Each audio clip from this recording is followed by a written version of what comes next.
আসসালামু আলাইকুম, স্বাগত জানাচ্ছি আর টিভির মধ্যাহ্নের সংবাদে। আপনাদের সাথে আছি আমি সালিয়া পারভিন সাথী। জানাবো বিস্তারিত। নানা জল্পনা কল্পনা শেষে বিকেল ৩টায় ঢাকা বিশ্ববিদ্যালয়ের মধুর ক্যান্টিনে বৈষম্য বিরোধী ছাত্র আন্দোলনের সমন্বয়কদের উদ্যোগে নতুন ছাত্র সংগঠনের আত্মপ্রকাশ ঘটছে। কেন্দ্রটির শহীদ কেন্দ্রীয় আহ্বায়ক হতে যাওয়া আবু বাকের মজুমদারের ফেসবুকের এক পোস্টে এ তথ্য জানিয়েছেন। বৈষম্য বিরোধী ছাত্র আন্দোলনের কেন্দ্রীয় পেজ থেকেও বিষয়টি জানানো হয়। জুলাই গণ অভ্যুত্থানে স্পিরিট এবং শিক্ষার্থীদের অধিকার ও তাদের দাবি দাওয়াকে সামনে রেখে নতুন ছাত্র সংগঠন আত্মপ্রকাশ করছে। শিক্ষার্থীদের দাবি দাওয়া ও অধিকার আদায়ের বিষয় তাদের মূল বিষয় হতে যাচ্ছে। জুলাই গণ অভ্যুত্থানে যে ছাত্ররা অগ্রণী ভূমিকা রেখেছে তাদের নিয়ে ছাত্র রাজনীতির একটি কাঠামোগত পরিবর্তন আনতে চায় ছাত্র সংগঠনটি।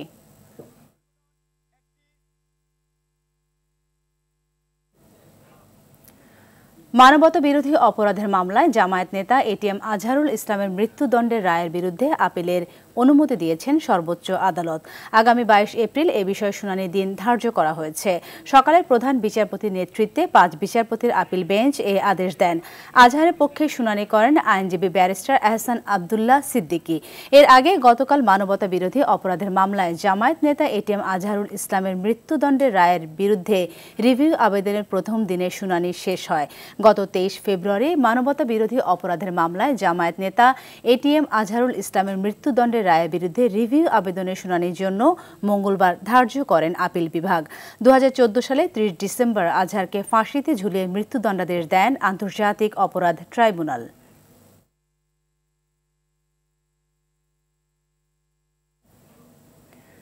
যাত্রাবাড়ী থানার পৃথক ২ মামলায় সাবেক আইনমন্ত্রী আনিসুল হকের ৬ দিন এবং সাবেক আইজিপি চৌধুরী আবদুল্লাহ আল মামুনকে ৩ দিনের রিমান্ড দিয়েছেন আদালত। এছাড়া সাবেক মন্ত্রী, এমপি এবং পুলিশ সদস্যদের গ্রেপ্তার দেখানো হয়েছে। সকালে রাজধানীর চিফ মেট্রোপলিটন ম্যাজিস্ট্রেটের আদালতের বিচারক আব্দুল ওহাব এই আদেশ দেন। যাত্রাবাড়ী থানা জাহিদ হত্যা মামলায় আনিসুল হক ও চৌধুরী আবদুল্লাহ আল মামুনকে ৩ দিনের রিমান্ড এবং ওয়াসিম হত্যা মামলায় আনিসুল হকের ৩ দিনের রিমান্ড মঞ্জুর করেন আদালত। এছাড়া যাত্রাবাড়ী থানার মামলায় গ্রেফতার দেখানো হয়েছে সালমান এফ রহমান, সাবেক সমাজ কল্যাণ মন্ত্রী ডক্টর দীপু মনি সহ বেশ কয়েকজনকে।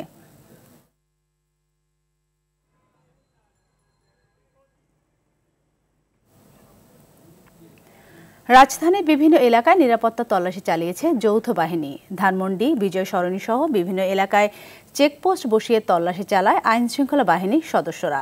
অভিযান পরিদর্শনে আসেন উপদেষ্টা আসিফ মাহমুদ সজীব ভূঁইয়া ও ডিএমপি কমিশনার। এছাড়া আকস্মিক থানা পরিদর্শন করেন স্বরাষ্ট্র উপদেষ্টা জাহাঙ্গীর আলম চৌধুরী। সুফিয়ান ফারাবিকে সঙ্গে নিয়ে সাকিবুর রহমানের রিপোর্টে বিস্তারিত। গেল কয়েকদিন ধরে রাজধানীর বিভিন্ন স্থানে ছিনতাই, ছুরিকাঘাত সহ গোলাগুলির ঘটনায় উদ্বেগ বাড়ে সবার মাঝে। এমন পরিস্থিতিতে গেল রাতে দেশের বিভিন্ন পয়েন্টে পয়েন্টে চলে তল্লাশি। মোহাম্মদপুরের নবোদয় হাউজিং, শেখের টেক, আদাবর এলাকায় যৌথ বাহিনীর অভিযানে ৩১ কিশোর গ্যাং ও সন্ত্রাসীকে আটক করা হয়। গণমাধ্যম ও গোয়েন্দা তথ্যের ভিত্তিতে অভিযানে নামে সেনাবাহিনী, পুলিশ ও র্যাব। রাজধানীর প্রতিটি এলাকায় সেনাবাহিনী, র্যাব, বিজিবি, পুলিশ যৌথভাবে তল্লাশি করেন সন্দেহভাজনদের। এটাই উদ্দেশ্য যে কোনোভাবেই আইন শৃঙ্খলা যাতে অবনতি না ঘটে। আমরা প্রত্যেকটি গাড়ি যেগুলো সন্দেহভাজন সেগুলো তল্লাশি আওতায় আনছি। যেসব রাস্তায় ছিনতাই, ডাকাতি বা এইসবের প্রবণতা বেশি দেখা যাচ্ছে, আমরা বেশ কিছুদিন ধরে বেশ কিছু সোশ্যাল মিডিয়ায় আপনারা দেখেছেন বেশ কিছু অপ্রীতিকর ঘটনা ঘটেছে, সেগুলো যাতে পুনরাবৃত্তি না ঘটে তারই পরিপ্রেক্ষিতে আমরা এখন সাব রোড এবং সাব রোডে আমরা অপারেট করছি। মধ্যরাতে রাজধানীর বিজয় সরণিতে ঢাকা মহানগরের বিশেষ নিরাপত্তা ব্যবস্থা পরিদর্শনে আসেন উপদেষ্টা আসিফ মাহমুদ সজীব ভূঁইয়া। রাজনৈতিক দলের নেতাকর্মীরা ঘোষণা দিয়ে চাঁদাবাজি করছে উল্লেখ করে আসিফ বলেন, খুব দ্রুত আইন শৃঙ্খলা পরিস্থিতি নিয়ন্ত্রণে আসবে। প্রত্যেকটি সেক্টরে আমরা তো দেখেছি যে চাঁদাবাজি হচ্ছে, চাঁদাবাজি আবার নতুন করে দেখা গেছে শুধু আগের যারা কালেকশন করতো তাদের জায়গায় নতুন মানুষজন চলে এসেছে এবং তাদের পেছনে রাজনৈতিক ইন্ধনও আছে। সরকারের কাছে এই তথ্যগুলো আসে যে কে কিভাবে কোথায় কী করছে। কেউ কেউ অস্ত্র হাতে, অনেক রাজনৈতিক দলের নেতাকর্মী অস্ত্র হাতে ঘোষণা দিয়ে চাঁদাবাজি করছে। একই সময় নিরাপত্তা ব্যবস্থা পরিদর্শন করেন ডিএমপি কমিশনার শেখ মোহাম্মদ সাজ্জাদ আলী।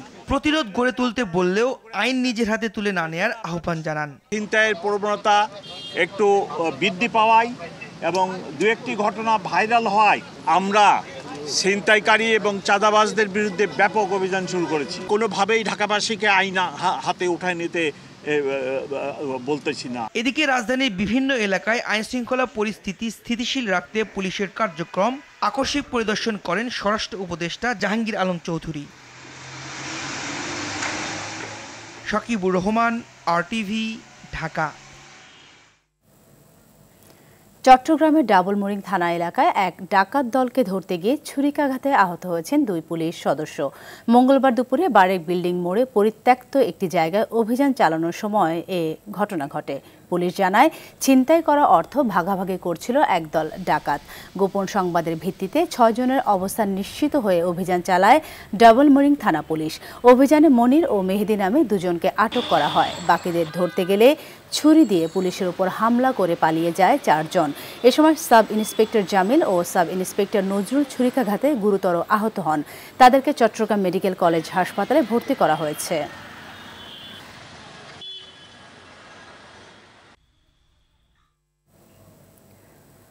বর্তমান সরকার ধ্বংসের দ্বার প্রান্তে থাকা একটি অর্থনীতিকে যেভাবে সামলেছে তা একটি মিরাকল।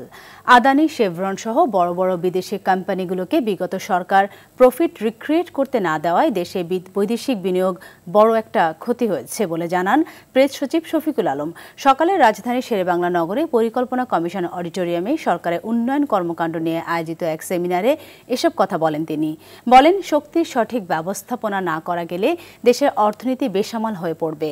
তাই লেবার সেক্টরের রিফর্ম, চিটাগং পোর্টের কার্যকারিতা বৃদ্ধি, এনার্জি সেক্টরের ডিসিপ্লিন ঠিক করা ও দুর্নীতি রোধ করতে পারলে দেশে বড় বড় ফরেন ইনভেস্টমেন্ট আসবে, অর্থনীতিও সচল হবে।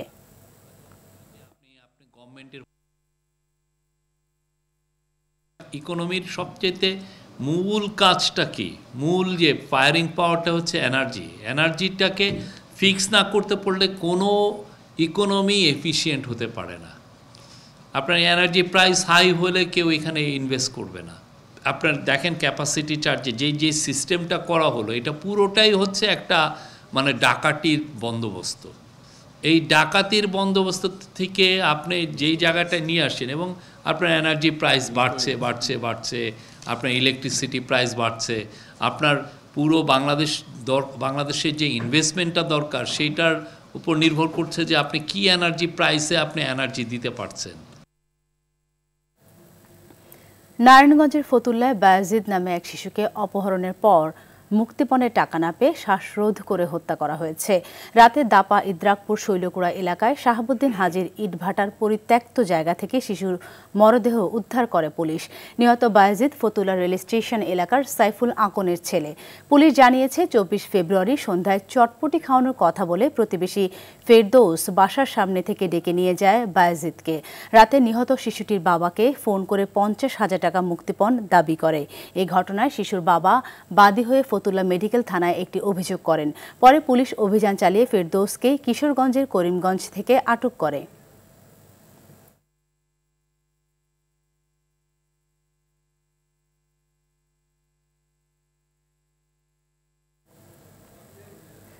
রাজধানী নয়াপল্টনে জামান টাওয়ারে লাগা আগুন নিয়ন্ত্রণে এসেছে। 2 ঘণ্টা পর ফায়ার সার্ভিসের 9 ইউনিটের চেষ্টায় আগুন নিয়ন্ত্রণে আসে। প্রাথমিকভাবে ক্ষয়ক্ষতির কোনো তথ্য পাওয়া যায়নি। সকাল 7:35 আগুন নিয়ন্ত্রণে আসে। ঝুঁকি বিবেচনায় জামান টাওয়ারে আগুনে 14টি ইউনিট গেলেও 9টি ইউনিট আগুন নিয়ন্ত্রণে কাজ করে। ভোর 5:35 দিকে আগুনের খবর পায় ফায়ার সার্ভিস।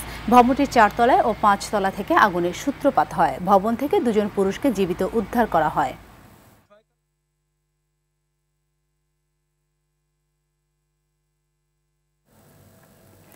বিশ্ববিদ্যালয় প্রশাসনের হল ভ্যাকেন্ট ঘোষণার পর সকাল থেকে হল ত্যাগ করতে শুরু করেছে বুয়েটের শিক্ষার্থীরা।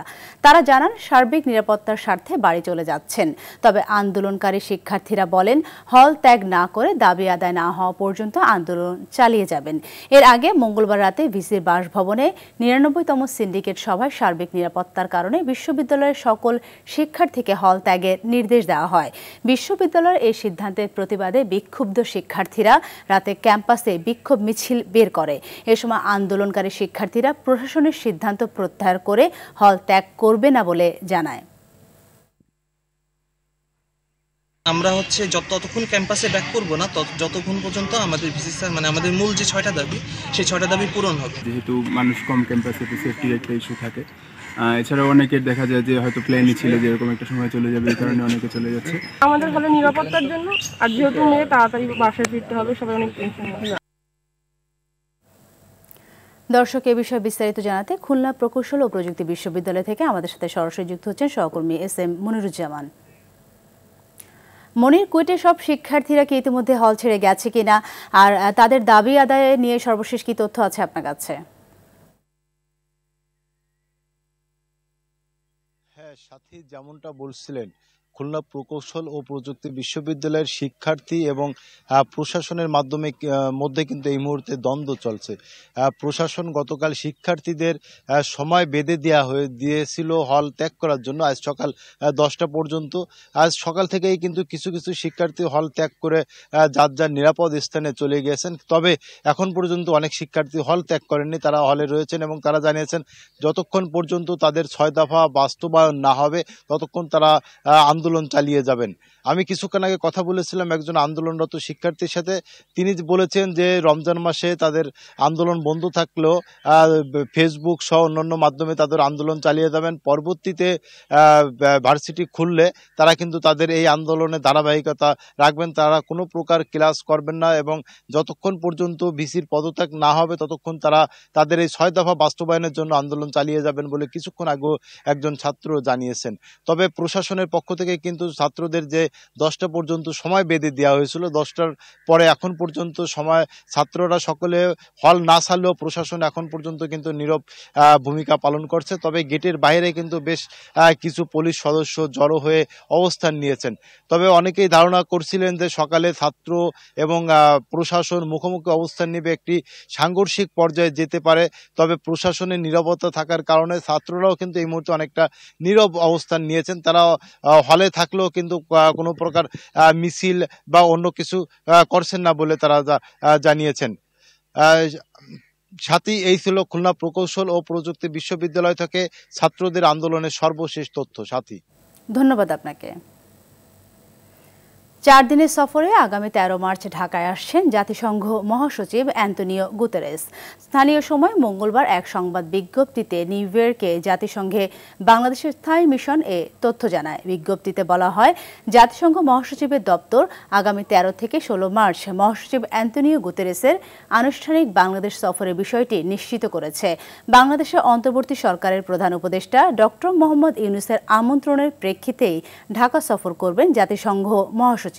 বিজ্ঞপ্তিতে আরও বলা হয়, গেল 7 ফেব্রুয়ারি প্রধান উপদেষ্টা রোহিঙ্গা ও অগ্রাধিকার ইস্যু বিষয়ক বিশেষ দূত ডক্টর খলিলুর রহমান নিউ ইয়র্কে জাতিসংঘ মহাসচিবের সঙ্গে সাক্ষাৎ করেন এবং অধ্যাপক ইউনূসের পাঠানো আমন্ত্রণপত্র হস্তান্তর করেন।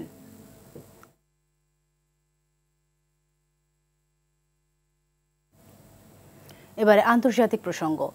ইউক্রেনের সঙ্গে দুর্লভ খনিজ ও প্রাকৃতিক সম্পদ উন্নয়নের জন্য একটি চুক্তিতে পৌঁছেছে যুক্তরাষ্ট্র।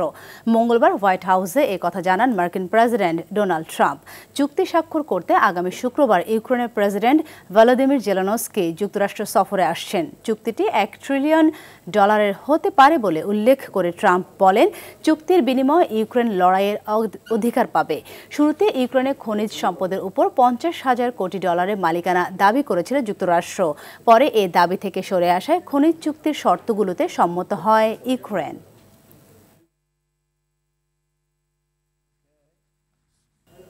মধ্যাহ্নের সংবাদ এই পর্যন্তই। দুপুরের সংবাদ 2:45টায় দেখার আমন্ত্রণ রইল। ধন্যবাদ সবাইকে।